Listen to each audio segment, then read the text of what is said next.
Hey folks, it's Lisa with Swifty Travels, and today I am in Plymouth, Massachusetts, and there is so much to see in this town. This is America's hometown, where the European settlers first stepped foot over here in America. We're going to check out Plymouth Rock, the Mayflower, and many other historical sites while we're here today. So come along for the tour, and if I missed anything, let me know. I only had one full day to really explore this area, and it is absolutely gorgeous.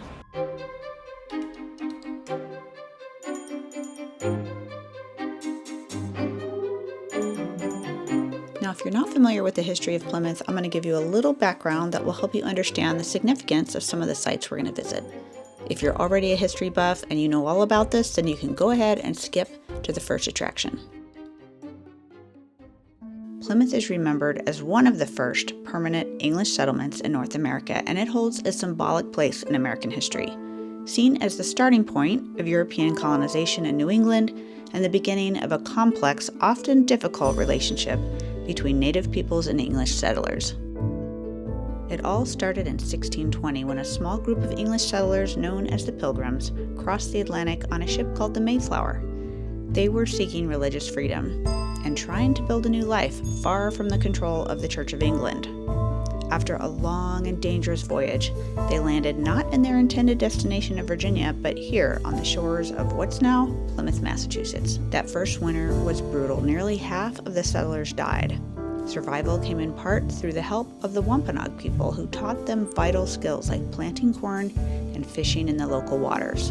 And our first place on this tour of Plymouth is going to give us a little taste of what life was like back in those days. This is the Plymouth Patuxet site. This is a recreation of the original village here in Plymouth. It is a living history museum, and there is lots to see. Now, this site is located a couple of miles from the Mayflower and the waterfront in Plymouth, so it's easily missed, but this is a very interesting site, especially if you have kids that want to see interactive exhibits. They have animals, they have characters in dress. Really interesting place to learn about the history here. Starting at the visitor center, you can buy your entry ticket. There's a snack bar, restrooms, a calendar of events, and there's a movie where you can learn more about the area. You'll then proceed on a series of trails that's going to take you around the property. Did you notice the spelling? The Plimoth? This is one of the first things I noticed, was the different spelling of Plymouth. I didn't really understand. So all the historical sites are spelled Plimoth. The Pilgrims named it after Plymouth, England, which was always spelled this way in the 1600s, Plymouth. But 17th century English language had no fixed spelling rules, and so people often spelled the words phonetically. And so all the historical sites are spelled this way to represent the colonial era. So the first area we visit is the Patuxet home site. This land was originally home of the Patuxet people, part of the larger Wampanoag nation who lived here for thousands of years. So as we walk around, we go through a representation of how the native people originally lived in this area.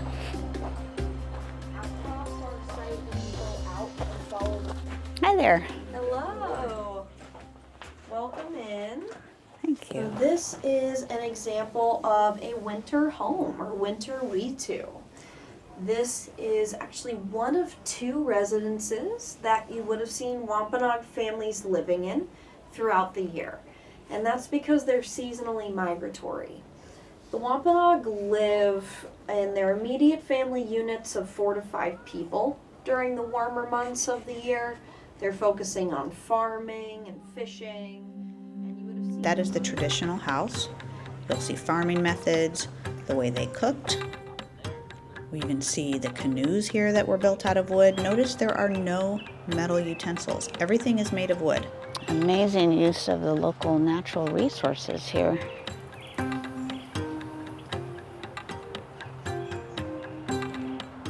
Do not climb or sit in the canoes, but that's how it was really done.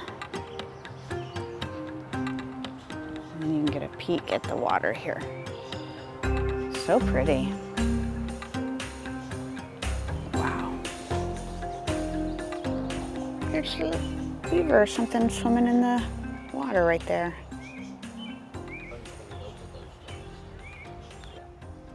Like the Haudenosaunee folk up in New York had a story.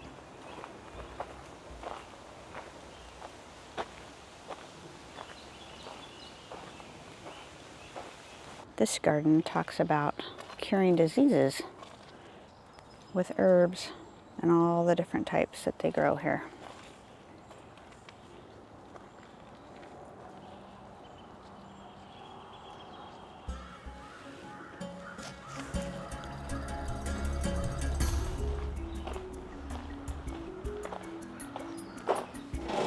Hello. Hello. What is this structure?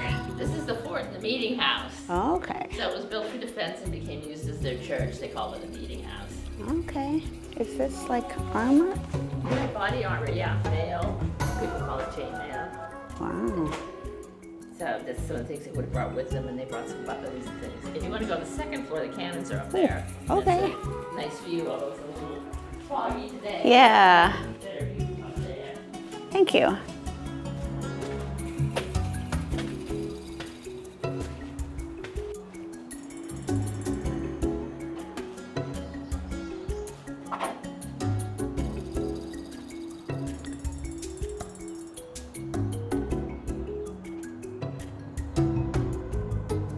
So here we're entering the English Village. This is where you're going to see everybody in character. This is a reproduction of what was actually on Line Street in downtown Plymouth. So let's come down and learn a little bit about how they lived here.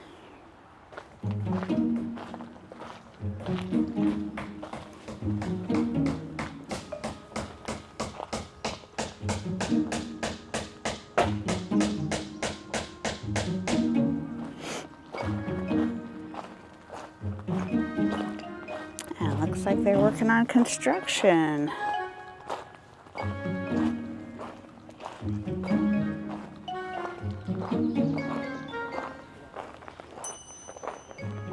Hello there.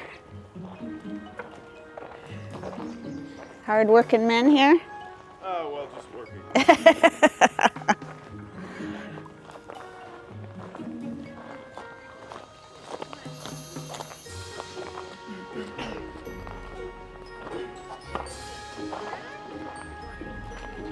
Let's see what is in here.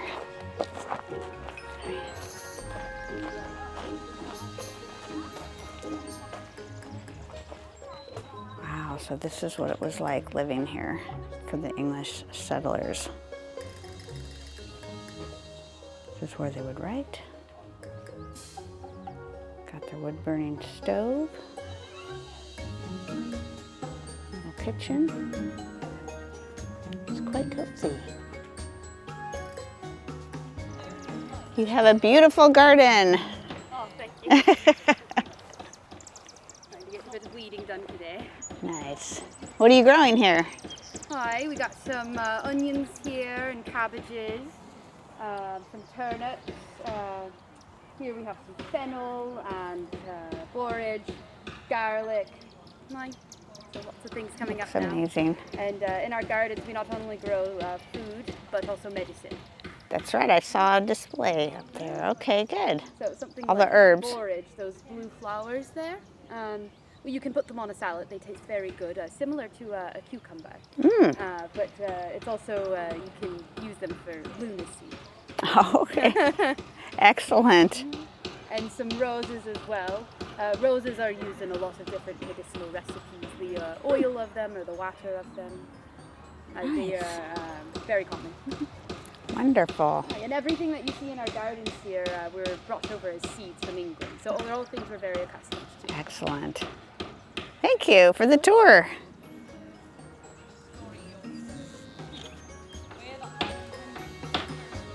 Being planted in the wilderness of New England, it is needful that we have the means to defend ourselves.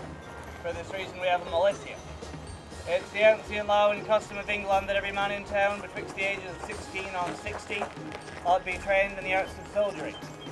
Marching in order, following commands and fighting, muskets, sword and pike.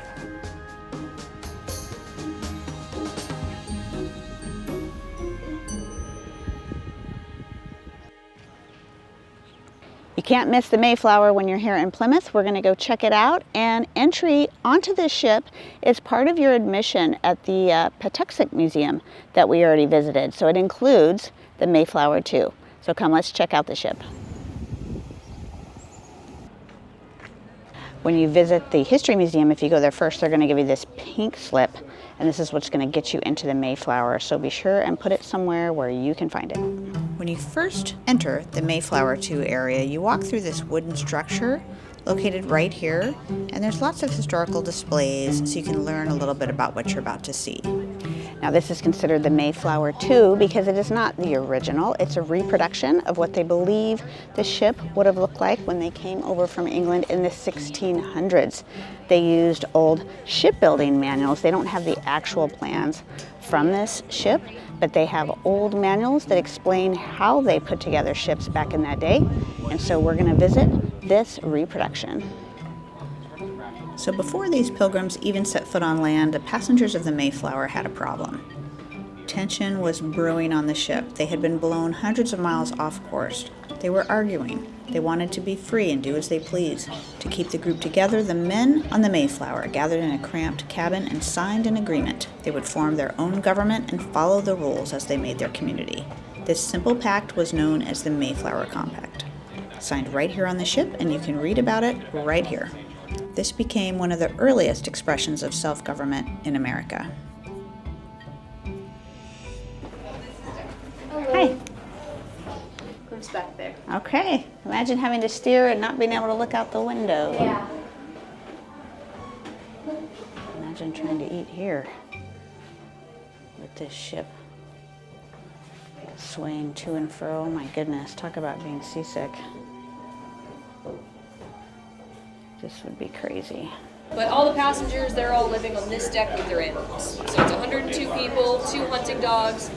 We think pairs of pigs, chickens, and goats as well.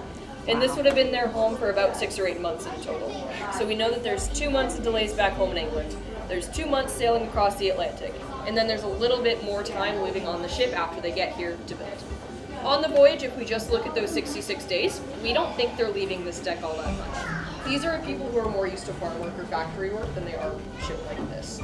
So they're probably only going up to empty out chamber pots or anything like that. That's tough living. Whew.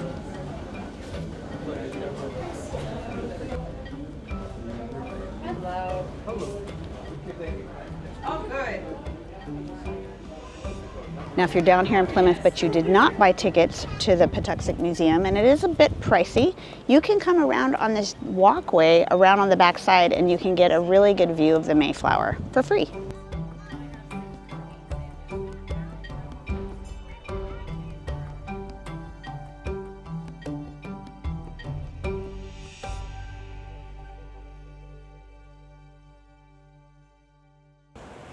Now they have paid parking all over Plymouth. Majority of it is parallel parking, which is very difficult for me, but there are a few lots and it's very reasonably priced. It is $2 for an hour, I believe. And they have these very nice pay stations here, so you can look for several lots. And if you're looking for free parking, the Plymouth Grist Mill is a free lot and it's only about a 10-minute walk down here from the waterfront. So that is an option if you can find a space. These are the meters, and they're also $2 an hour, and they do accept credit cards.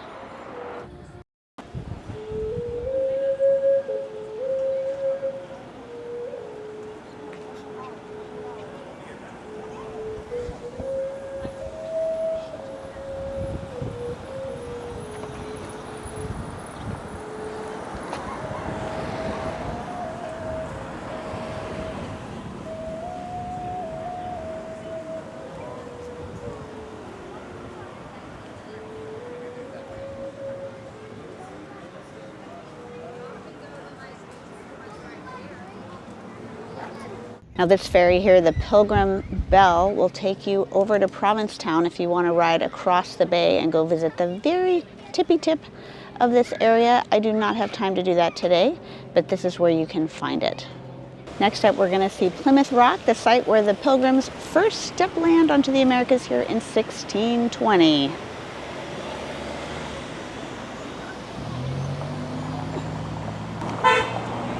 You're going to find a big crowd here, and there it is, the rock.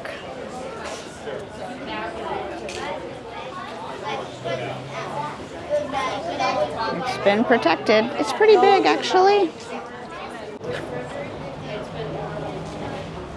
This rock has a beautiful view of the bay.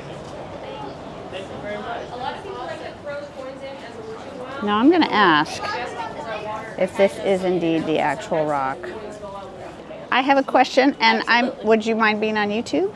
Okay, I am wondering, is this the actual rock, or is this a representation of the rock? It's the actual rock. There's no historical written record of a specific rock. Right. We have first-hand accounts. So there was a gentleman by the name of Thomas France. He was about 95. He came to the water's edge 121 years after the Mayflower Pilgrims had landed, when the town wanted to put a pier over this section. Okay. He began to cry. Everyone asked him, Thomas, why are you crying? He said, this is the rock that they used. Ah. His family member, or he claimed that his family member knew the colonists, so that's how he identified that this is the rock. Where they so landed, the rock right. Is, we use it more as a symbolism than anything else. Right. So we also take the historical points that we have around. So Coles Hill, which is right behind the rock, that was used as the burial grounds for the Pilgrims that didn't make it that first winter. Oh, wow. So there okay. was about half of them. There was a respiratory illness that went through the ship, and half of them did pass. So they buried them in unmarked graves in that hill. Is that still marked as a cemetery, or the other stuff now up there? So we excavated all the bones out of it when they did realize that there was bones in the hill. Okay. We had to send them back to England because they didn't bring any of the medical documents with them because they were fleeing religious persecution. Right. So once they were identified in England of who they were sent back. So at the top of the hill to the left of our Massasoit Sanctum statue, we have a sarcophagus that holds the bones of those pilgrims Oh, with their wow. names to honor them. Okay. On the other side of Coles Hill is Brewster Gardens. So Brewster Gardens is where the Plymouth colony was established. So Leyden Street used to be called First Street because it was the first street in the colony. Wow. And we do have historical records that the Mayflower II, the Mayflower was anchored about 1.5 miles out. Right. So Long Beach is 1 mile out, so we're 0.5 mile into the Cape Cod Bay. Okay. So having those 3 historically accurate locations, Right. Marks it's more this than spot. likely that they use this rock as a natural landmark. Right. If you come up to the top of the hill, right across the street from Plymouth Rock, it looks like there's a historical building at the top. It's actually condos, but you can come up to the top of the hill, enjoy amazing views. There is a beautiful statue of one of the important Native American figures from this area, and there's also a sarcophagus that holds the remains of the Pilgrims that did not make the journey across the Atlantic. On Thanksgiving Day, a lot of the Native Americans in the area come up to Coles Hill since 1970 for a national day of mourning. They lost so many of their people when the European settlers came to this area. All right, so I just got out of the Pilgrim Hall Museum. It is $15 for adults to enter if you're a resident of Massachusetts. It's free. They have some discounts for seniors and military veterans, etc. The main hall is actually closed and under renovations. They didn't tell me that until after I had paid. There's one hall on the top floor where there's no photography, no filming allowed, and they do pay homage to a lot of the Native Americans in that space. And then down below, they have some very interesting displays on some history. There's historical Bibles. There is household possessions from the Pilgrims. It's really quite interesting. There's a lot to learn, but because the main hall is closed, you may want to consider whether you want to visit or not. Now, this is 2025, so hopefully by the fall they hope to be open, but they said for sure everything will be back and running in 2026 for the spring season.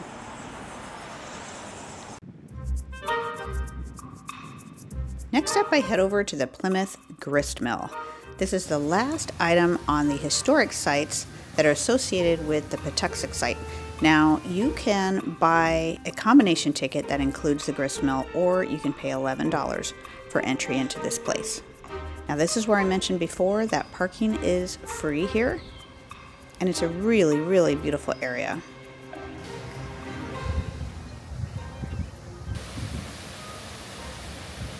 Now, down behind it is a pretty fun bar, restaurant, tavern. I did stop here for a bite to eat before I left town. Well, first thing to note is you go in that main building up top, and then it says you have to purchase your ticket downstairs at the museum. So that's where you got to go first. Wow, is this beautiful?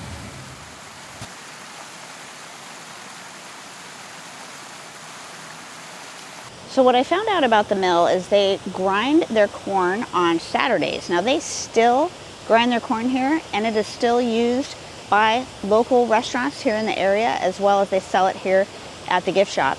And so the actual mill stopped running about an hour ago. It's 4:15, so kind of later in the afternoon. I think they close at 5, so they did stop running the mill, and they were cleaning the gears while we were there as well. So just to expect, if you want to come here, you may want to come and visit a little bit earlier in the day so you can see it running. So on Saturdays, they do the grinding, and then I think they said tomorrow, which would be Sunday, they're going to be sifting the cornmeal. Now, last up before I leave this area, I decided to walk around just a bit because there were some very interesting historic buildings around here.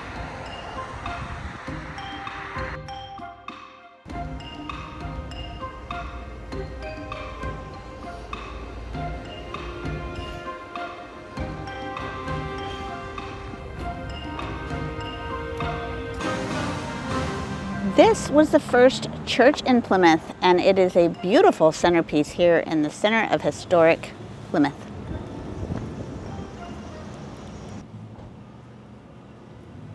And here right by the church, I stumbled upon Burial Hill. This rises high above the town.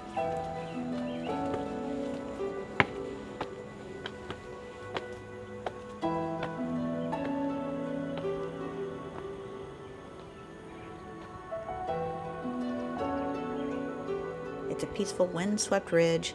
It once guarded the very survival of the colony. In 1621, the Pilgrims built their first fort here. It was a lookout for the harbor and a place of worship. And when the fort was no longer needed, the hill became Plymouth's burying ground.